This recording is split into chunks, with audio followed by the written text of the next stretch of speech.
എനിക്ക് ഭയങ്കര നെഞ്ചരിച്ചിലാണ്. അപ്പം നമുക്ക് മരുന്നൊന്നും ഇരിപ്പില്ല. അപ്പം നമുക്ക് ഹോം റെമഡി എന്താ ചെയ്യാൻ പറ്റുകയെന്ന് നോക്കാം. സാധാ ജീരകമില്ലേ, കുഞ്ഞു ജീരകം കൊണ്ടൊരു പ്രയോഗമാണ് കേട്ടോ. ഇതുപോലൊരു പാനോ ചീനച്ചട്ടിയോ എന്തെങ്കിലുമൊക്കെ വെച്ചിട്ട് തീ കത്തിക്കുക. ചൂടാകുമ്പോൾ ഇങ്ങനെ ജീരകം ഇട്ട് കൊടുക്കുക. എണ്ണയൊന്നും ഒഴിക്കരുത്. എനിക്ക് ഭയങ്കര നെഞ്ചരിച്ചിലാണ്. നെഞ്ചരിച്ചിലും വരാൻ കാര്യം നമ്മുടെ ഭക്ഷണ രീതികൾ മാത്രമല്ല, ടെൻഷൻ കയറിയാലും നെഞ്ചരിച്ചിലുണ്ടാവും. അപ്പോൾ കൊഞ്ചിക്ക് ലീവ് തുടങ്ങി. അപ്പോൾ എനിക്ക് ഭയങ്കര ടെൻഷനാണ്. ഇവളെ ഇങ്ങോട്ട് കളിക്കാൻ കൊണ്ടുപോകണം. അവൾക്ക് എപ്പോഴും കളിക്കാൻ പുറത്തോട്ട് പോയിക്കൊണ്ടിരിക്കണം. അപ്പോൾ അതൊക്കെയാണ് എൻ്റെ ടെൻഷൻ. ഒരിടത്ത് നമുക്ക് റെസ്റ്റ് ചെയ്യാനൊന്നും സമയമില്ല. ഇപ്പം നെഞ്ചരിച്ചിൽ കൂടിക്കൊണ്ടിരിക്കുകയാണ്. അപ്പോൾ ഞാൻ പണ്ട് ഗർഭിണിയായിരുന്നപ്പോഴത്തേക്ക് എൻ്റെ അമ്മ എപ്പോഴും പറഞ്ഞു തന്നൊരു റെമഡിയാണ്. അപ്പോൾ ഞാൻ നിങ്ങൾക്കും കൂടെ ഹെൽപ്ഫുൾ ആവുമല്ലോ എന്ന് ഓർത്ത് ഇങ്ങനെ പറഞ്ഞു തന്നെ കേട്ടോ. നമ്മൾ സാധാ ജീരകമാണ്. ഇങ്ങനെ ചൂടാകുമ്പോഴത്തേക്കും ചൂടായി ഇത്തിരി കളർ ചേഞ്ച് ആയിട്ട് വരും കേട്ടോ. അപ്പോഴാണ് നമ്മൾ വെള്ളം ഒഴിച്ച് കൊടുക്കേണ്ടത്. ഒരു ഗ്ലാസ് വെള്ളം ഒഴിച്ച് കൊടുക്കണം. അപ്പോൾ കളറൊക്കെ ചേഞ്ച് ആയിട്ട് വന്നിട്ടുണ്ട്. ഒരു ഗ്ലാസ് വെള്ളം നമ്മൾ ഒഴിച്ച് കൊടുക്കണം കേട്ടോ. ഇനി ഇത് കുറച്ചങ്ങ് വറ്റിച്ചെടുക്കണം. ഒരു 1/2 ഗ്ലാസ്സായിട്ട് വറ്റിച്ചെടുക്കണം. നന്നായിട്ട് തിളക്കട്ടെ കേട്ടോ. 1/2 ഗ്ലാസ്സായിട്ട് വറ്റി വരട്ടെ.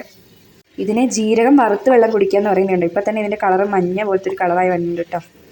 ജീരകം വറുത്ത് വെള്ളം കുടിക്കാൻ നല്ല മണമൊക്കെ വന്നിട്ടുണ്ട് കേട്ടോ. ചക്കപ്പുഴുക്കൊക്കെ ഉണ്ടാക്കുമ്പോൾ ജീരകം അരച്ചേർക്കില്ല, അതിൻ്റെ ഒരു മണം വന്നിട്ടുണ്ട്. ഇഷ്ടമില്ലാത്തവർ ധരിച്ച് മാറ്റുക ജീരകം, എന്നിട്ട് ഒഴിക്കുക. അല്ല ജീരകം കുഴപ്പമില്ല, കഴിച്ച് കഴിക്കാം, ചവച്ചരച്ച് കഴിക്കാം എന്നുള്ളവർ ജീരകം കൂടെ ചേർക്കുക കേട്ടോ. ജീരകം നല്ലതാണ് നമ്മുടെ ശരീരത്തിന്.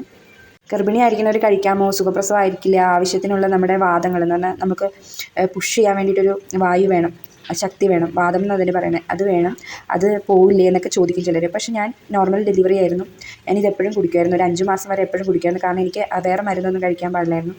അപ്പോൾ ജീരകം തിളപ്പിച്ച വെള്ളം എന്ന് പറഞ്ഞാൽ ജീരകം വറുത്ത് തിളപ്പിച്ച വെള്ളമാണ് ഞാൻ കുടിക്കൽ. എന്നിട്ട് ഞാൻ നോർമൽ ഡെലിവറി ആയിരുന്നപ്പോൾ നോർമൽ ഡെലിവറി ആവില്ലേ എന്ന് ഓർത്ത് പേടിക്കേണ്ട കാര്യമൊന്നുമില്ല.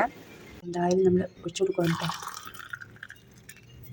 ഇങ്ങനെ ജീരകം കൂടെ കഴിക്കാൻ ഇഷ്ടമാണ്. അതുകൊണ്ടാണ് ഞാൻ ഇങ്ങനെ എടുത്ത. ജീരകം ഇഷ്ടമില്ലാത്തവർക്ക് അരിച്ച് കഴിക്കാം. അപ്പോൾ ഈ കളറായി കിട്ടിയിട്ടുണ്ട്. അപ്പോൾ നമ്മളിത് കുടിക്കാൻ പോവാണ്. ജീരകം തിളപ്പിച്ച വെള്ളമാണ്. ഇത് ചൂടൊക്കെ ഒരുക്കി ആറിയിട്ടുണ്ട്. നമുക്ക് കുടിക്കാൻ പാകത്തിനുള്ളൊരു ചൂടായിട്ടുണ്ട്.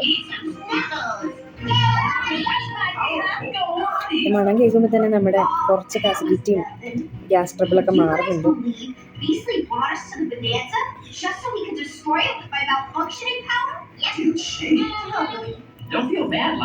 കൊള്ളാം, നിങ്ങളൊന്ന് ട്രൈ ചെയ്ത് നോക്കാം കേട്ടോ. ഇനി അസിഡിറ്റി ഒക്കെ വരുവാണെങ്കിൽ അല്ലെങ്കിൽ ഗ്യാസ് ട്രബിൾ വരുവാണെങ്കിൽ ട്രൈ ചെയ്ത് നോക്കാം.